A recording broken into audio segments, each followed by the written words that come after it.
Good morning students, आप सभी को वेलकम। आज का हमारा सेशन रहेगा सीड स्टोरेज के ऊपर। बीज को कैसे हम संरक्षित कर सकते हैं, भंडारित कर सकते हैं।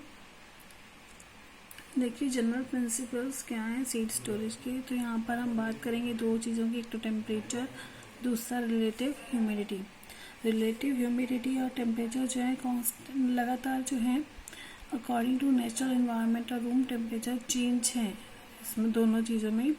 इन कंट्रोल्ड कंडीशंस अगर हम बात करें तो रिड्यूस सीड मेटाबॉलिज्म है, रिड्यूस सीड एजिंग है, इंक्रीज सीड लॉन्गेविटी है। तो ये जो चीज़ें हैं कंट्रोल कंडीशंस में देखी जाएंगी। क्या है, सीड का मेटाबॉलिज्म कम हो जाएगा, सीड की एजिंग कम हो जाएगी और सीड की जो शेल्फ लाइफ है, खुद की जो लाइफ है वो इंक्रीज हो जाएगी। लेकिन हम यहाँ बात कर रहे हैं relative humidity and temperature change constantly in natural environment and room temperature. Seed किसके लिए, सीड्स के लिए। कूल एंड ड्राई एनवायरनमेंट ज़्यादा प्रेफर किया जाएगा इसके लिए।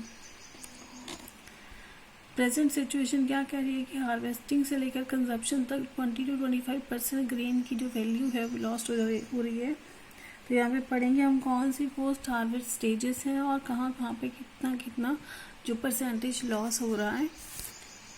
तो सबसे पहले देखिए कटिंग के दौरान 3%, ट्रांसपोर्टिंग 3.5%, थ्रेशिंग में 1.6% जो कि मिनिमम है सबसे ज़्यादा, ड्राइंग में 2%, स्टोरेज 10.7%, माइलिंग में 14.7%। स्टोरेज और माइलिंग को मिलाकर जो है वो मैक्सिमम बनता है यहाँ पर 25.4%। टोटल जो है हमारे पास लॉस हो रहा है वो 35.6% जो है। ग्रेन की क्वालिटी जो है वो लॉस हो रही है, क्वांटिटी लॉस हो रही है। यहाँ हम क्वांटिटी लॉस बात कर रहे हैं, यानी कि उसके वजन में कमी आएगी। साथ साथ जो ग्रेन की वैल्यू है वो क्वांटिटी और क्वालिटी दोनों पर निर्भर करती है। Reasons for maximum loss of grain quality during storage. भंडारण के दौरान जो मैक्सिमम या जो अधिकतम जो नुकसान है ग्रेन की क्वालिटी को लेकर, उसके क्या रीजंस हो सकते हैं। Poor product for storage, storage के लिए बहुत ही पुअर प्रोडक्ट हमें मिला है। पुअर स्टोरेज मैनेजमेंट, जो भंडारण की व्यवस्थाएं हैं, प्रबंधन है, वह बहुत पुअर है। फिर उसके बाद बात करें पुअर माइलिंग टेक्निक, ठीक है, बीज संसाधन की जो टेक्निक्स हैं वो बहुत पुअर हैं। सीड डिटोरेशन या बीज की क्षतिग्रस्त होना, तो loss of storage life of seeds. Main reason जो बीज की शेल्फ लाइफ का कम होने का है वो है बीज के स्टोरेज के दौरान जो है वहाँ पर लॉस हो रहा है। क्या लॉस हो रहा है, सीड मॉइस्चर रेंज 5 to 14% होनी चाहिए। 1% इंक्रीज कब होती है, जब बीज की जो लाइफ है वो आधी रह जाएगी। अगर 1% इंक्रीज कर रहे हैं तो इसकी वजह से बीज भंडारण जो मान लो 1 साल तक का होना चाहिए था वो अब 6 महीने रह जाएगा। Storage temperature range 0 to 50 degree centigrade है। 5 डिग्री अगर इंक्रीज होता है तो उससे बीज की जो शेल्फ लाइफ है वो हाफ रह जाएगी। फैक्टर्स अफेक्टिंग सीड लॉन्गेविटी इन स्टोरेज। बीज की अपनी खुद की लाइफ अगर ज़्यादा लंबी है, वहाँ पर कौन कौन से कारक हैं जो उसकी भंडारण में मदद करते हैं। तो काइंड ऑफ सीड कैसा है, इनिशियल सीड क्वालिटी कैसी है, मॉइस्चर कंटेंट कैसा है, रिलेटिव ह्यूमिडिटी एंड टेम्परेचर कैसे, ऑक्सीजन प्रेशर, इन सबको एक एक करके डिस्कस करेंगे। Kind of seed, naturally short lived seeds होते हैं, एग्जाम्पल ऑनियन के, सोयाबीन के, पीनट के जो सीड्स हैं बहुत शॉर्ट लिव्ड ड्यूरेशन के रहेंगे। इनिशियल क्वालिटी सीड क्वालिटी क्या है कि विगरस जो है अनडिटोरेटेड सीड्स है मोर सीड क्वालिटी लॉन्गेविटी। जो जिनका ओज ज़्यादा है या अनडिटोरेटेड सीड्स हैं उनकी बीज की उम्र भी बहुत लंबी होगी। Seed and deteriorated weak and deteriorated seeds have less seed longevity. जो कमज़ोर हैं और क्षतिग्रस्त बीज हैं उनकी जो लॉन्गेविटी है, यानी कि उनका जो जीवन काल है वह बहुत थोड़ा रह जाएगा। डैमेज सीड्स की विद गुड जर्मिनेशन, अगर बीज क्षतिग्रस्त हैं लेकिन उनका अंकुरन अच्छा है, decline rapidly with in a few months, कुछ ही महीनों में वो जल्दी गिरावट देखी जाएगी उनकी वृद्धि में। Good quality seeds carried over, जो अच्छे बीज होते हैं वो हमेशा आगे के लिए इस्तेमाल किए जाते हैं। मीडियम क्वालिटी सीड्स को हम रिटेन रखते हैं ताकि हम उससे नई फसल ले सकें। लो क्वालिटी सीड्स को हमेशा रिजेक्ट कर दिया जाता है। मॉइस्चर कंटेंट की बात करें तो भंडारण के समय जो है कितना कितना मॉइस्चर कंटेंट होना चाहिए और कितने समय तक फिर उसको भंडारण कर सकते हैं। अगर मॉइस्चर कंटेंट जो है 11 से 13% है तो 6 महीने तक आप उस बीज को संभाल कर रख सकते हैं। मॉइस्चर कंटेंट अगर 10 से 12 के बीच में है तो 1 साल तक आप उस बीज का भंडारण कर सकते हैं। 9 से 11% तक मॉइस्चर कंटेंट है आर्द्रता उसमें प्रतिशत में उपलब्ध है तो 2 साल तक उसका भंडारण किया जा सकता है। 8 से 10% तक की अगर मॉइस्चर कंटेंट है तो 4 ईयर्स तक हम उसको भंडारित कर सकते हैं। अगर 4% से बिल्कुल कम जा रही है आर्द्रता प्रतिशत तो उस समय हम क्या करेंगे, बीज को जो है बहुत ज़्यादा नुकसान पहुंचा रहे हैं। Factors affecting safe moisture content, ऐसे कौन से कारक हैं जो सेफ मॉइस्चर कंटेंट को प्रभावित करते हैं। स्टोरेज लेंथ कितनी है, कितने समय अवधि तक उसको भंडारित किया जा रहा है। टाइप ऑफ स्टोरेज स्ट्रक्चर कैसा है, वो जो भंडार घर है उसका पूरा आर्किटेक्चर कैसा है। Kind of seed and variety, किस प्रकार का बीज है वह उसकी किस्म के बारे में। Type of packing material used, packing material के लिए कौन सा मटेरियल यूज किया जा रहा है। रिलेटिव ह्यूमिडिटी एंड टेम्परेचर की बात करें तो रिलेटिव ह्यूमिडिटी जो है वो बीज मॉइस्चर कंटेंट किस के बाद इक्विलिब्रियम की बात करें जिसमें नो गेन और नो लॉस है, temperature must be optimum. Relative humidity जो है उस पर क्या है, मॉइस्चर कंटेंट हमेशा इक्विलिब्रियम पर रहता है, यानी कि जो हमें मॉइस्चर कंटेंट चाहिए वो बनाए रखता है, वो ना तो कोई गेन है ना लॉस है। टेम्परेचर जो है वो हमेशा ऑप्टिमम रहना चाहिए। रिलेटिव ह्यूमिडिटी कब बढ़ जाती है सीड मॉइस्चर कंटेंट से, जब gain of moisture by seeds, जब बीज जो है मॉइस्चर को वो आसपास वातावरण में उपस्थित नमी को ग्रहण करने लग जाते हैं। रिलेटिव ह्यूमिडिटी कम कब होती है, जब बीज में से जो मॉइस्चर निकलने लगता है। Temperature increases leads to increase in insects and moulds, जैसे जैसे तापमान की वृद्धि देखी जाती है भंडार घर के अंदर वैसे वैसे इंसेक्ट्स और मोल्ड्स भी बीच में आते हैं। Low temperature good quality seed but RH must be quite high, RH ज़्यादा होना चाहिए तभी लो टेम्परेचर पर अच्छे गुणवत्ता वाले बीज उपलब्ध हो सकते हैं।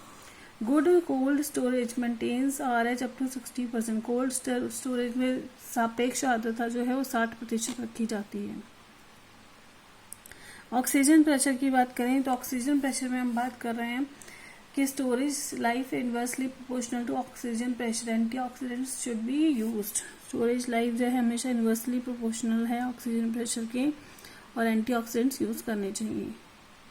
तो यहाँ पर देखिए हम यहाँ पर नेक्स्ट इसी के साथ टॉपिक है measures for paste and disease control during storage, भंडारण के दौरान जो है पेस्ट का और डिजीज का कंट्रोल कैसे किया जाए।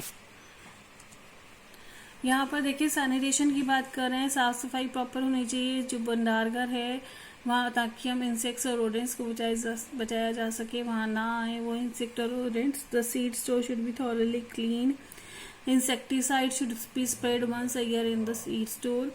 एग्जाम्पल DDT, लिंडेन, मैलाथियन, ये स्प्रे होना चाहिए। बीज उपचार में इंसेक्टिसाइड और फंगिसाइड को यूज किया जा रहा है, preservative in combination. DDT most commonly use कर रहे हैं पर ये ज्यादा नुकसान देता है अगर लगातार इस्तेमाल किया जाए तो।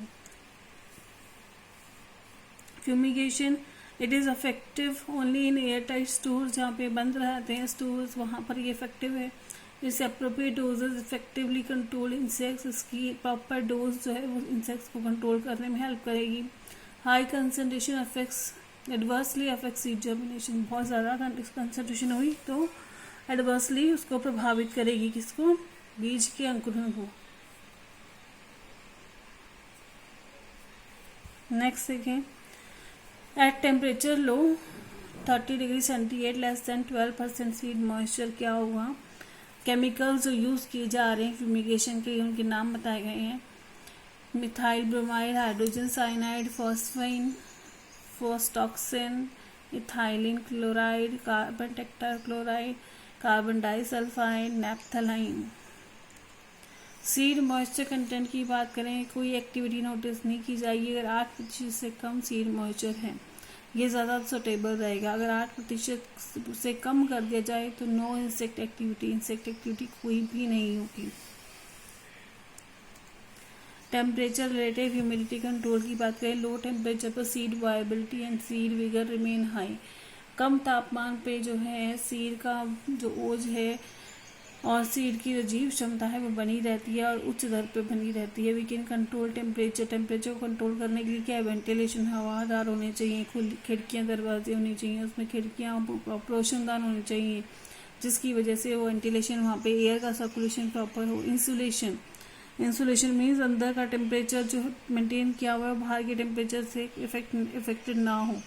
रेफ्रिजरेशन, वहाँ पर कोल्ड स्टोरेज के लिए रेफ्रिजरेशन की व्यवस्था होनी चाहिए। 28 to 38 degree centigrade temperature suitable है इंसेक्ट एक्टिविटी के लिए, पर इंसेक्ट एक्टिविटी 17 डिग्री से 22 डिग्री सेंटीग्रेड पे नहीं देखी जाती। ये सूटेबल है भंडारण के लिए। कुछ माइक्रो ऑर्गेनिजम्स हैं वो सर्वाइव कर रहे हैं 80 डिग्री सेंटीग्रेड पे। अगर हम डीप फ्रीजर यूज़ करेंगे उनको कंट्रोल करने के लिए, कि हाई टेम्परेचर पर रह रहे हैं, कोल्ड में डीप फ्रीजर में कर देंगे वो कंडीशंस, तो वहाँ पर वो सेफ नहीं रह पाएंगे। बैक्टीरिया इनएक्टिवेट हो जाता है रिलेटिव ह्यूमिडिटी लेस देन 80% पर। फंजाई जो है कम्प्लीटली इनएक्टिव हो जाएगा 62 डिग्री रिलेटिव ह्यूमिडिटी पर। स्टोरेज लेआउट की बात करें तो ventilation opening should be sealed और screen to protect from birds नहीं अंदर आने चाहिए रोशनदार खिड़कियों में से। रोडेंट्स को अवॉइड करने के लिए 0.9 मीटर फ्लोर जो है वो अबव बनाया जाना चाहिए कंक्रीट का, ग्राउंड लेवल से 0.9 मीटर अबव जो है कंक्रीट का फ्लोर बनाया जाना चाहिए ताकि रोडेंट्स ना आए। यहाँ देखिए कुछ इंपॉर्टेंट चीज़ें यहाँ बताई हुई हैं स्टोर ग्रेन पेस्ट मैनेजमेंट के लिए। पेस्ट मैनेजमेंट कैसे किया जा सकता है, तो सबसे पहले है बायोपेस्टिसाइड माइक्रोबियल कंट्रोल कर सकते हैं, एर्गोनॉमिक ट्रांसजेनिक अप्रोच कर सकते हैं।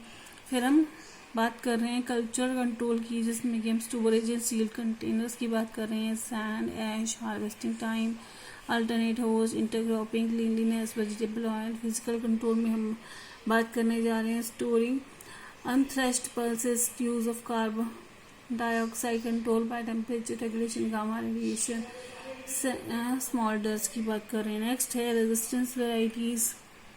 नेक्स्ट हमारे पास natural control, natural biological agents. Botanical control में हम essential oil, botanical extracts, powders की बात कर रहे हैं। केमिकल कंट्रोल या सिंथेटिक पेस्टिसाइड्स की बात कर रहे हैं।